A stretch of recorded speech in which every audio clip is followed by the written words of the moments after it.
This is a লাহাম কুজি। আমি যদি আপনাদেরকে দেখাই, তারা এখানে একদম খাসির আস্ত লেগটা ইউজ করছে।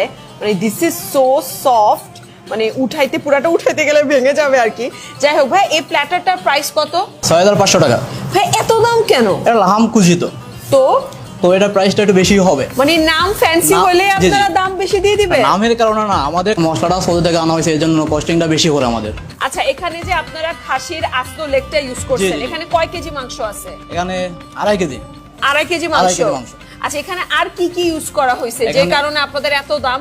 এখানে ম্যাকারনি আছে, রাইস আছে। হ্যাঁ, আমাদের খাসির মাংস পুরোটা। আচ্ছা, ম্যাকারনি আর রাইস একটা উইয়ার্ড কম্বিনেশন হয়ে গেল না? মানে কেউ কি ম্যাকারনি দিয়ে রাইস খায়? আমি এটা যেটা আরাবিয়ান সিস্টেম, এই জন্য এটা ম্যাকারনি ইউজ করা হয়েছে। আচ্ছা, মানে আরাবিয়ান সিস্টেমে তারা রাইসের সাথে ম্যাকারনি দেয়।